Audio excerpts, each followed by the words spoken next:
My name doesn't matter. Call me Rachel. I'm 32. We live in a small town outside of Austin, Texas. My husband Josh and I have been together for 6 years. We have a nice house, 2 dogs, and what looked from the outside like a perfect marriage. But this past winter, I cheated on him. Not with a coworker, not with a neighbor, with his father. Yes, that sounds like a bad plot from a trashy novel, but this is my life. And it started to unravel the day his mother died. It was January. Rare snow was falling across Texas. It was cold, bitterly so. People gathered in long black coats, heads bowed. Josh held my hand so tightly that my knuckles turned white. And beside him stood his father, Tom. Tom was in his mid-50s, broad-shouldered, strong,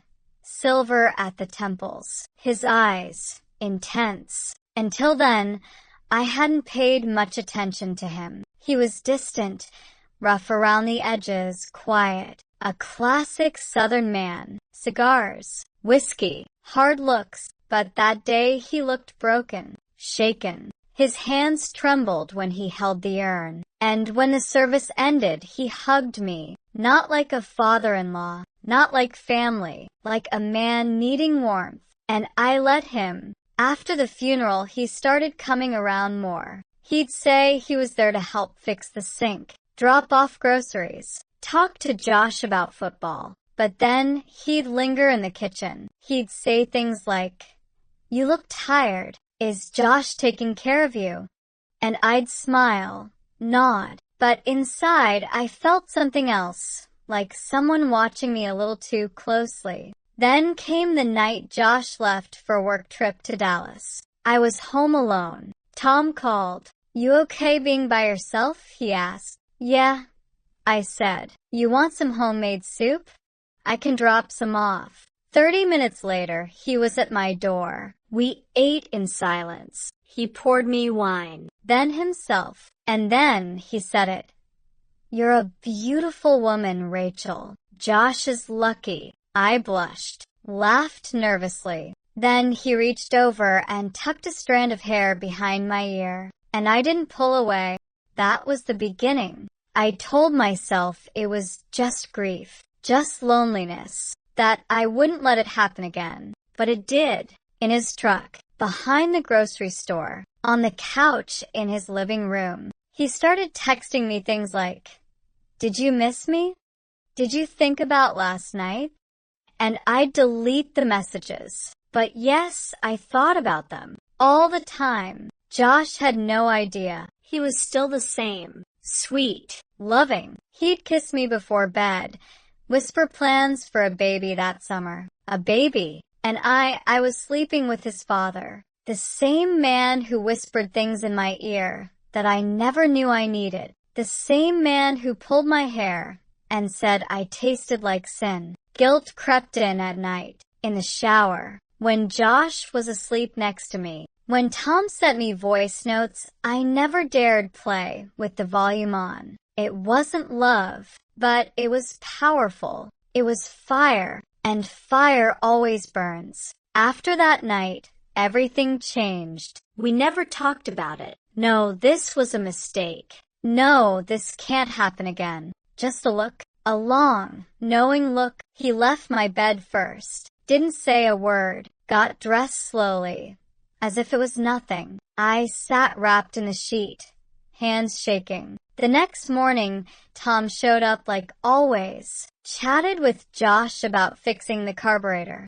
Brought donuts. Acted like a father. But when I brought them coffee, he looked at me, and it was different. We were now partners in something dark. In something secret. Something unspeakable. Josh remained blind. He talked about weekend getaways. He kissed my forehead. He said, "We should try for a baby this summer." And I smiled. But inside I wanted to scream, because I'd had sex with his father more than once, and I couldn't stop. Tom knew exactly how to make me lose myself. He wasn't gentle. He wasn't sweet. He was everything I didn't know I craved. One night, it almost all fell apart. We were at his house. His wife's photo was still on the wall. And suddenly, a door slammed. "Josh," I whispered. I ran outside. Then everything shifted. Josh came home early from work. He was tense. "What's wrong?" I asked. He said, "Dad said something weird to me today. He said women can't be trusted. That I trust you too much." My heart dropped. "He was joking," I muttered. "No," Josh said. "He wasn't." That's when I started to realize Tom was playing a game. A dark, cruel game. And I was the pawn. I blocked his number. Didn't answer the door. Tried to shut it down. Then a letter came. A real, physical letter. No signature. Typed. It read, "We did something impossible, and you did it willingly. Don't pretend it didn't happen. If you walk away, you won't just lose me." Was it a threat? To me? Or to Josh? A week later, Josh found the letter. I had hidden it in a book. He walked into the room, holding it in his hand. "What is this?" he asked. I froze. "It's nothing." "Who wrote it?"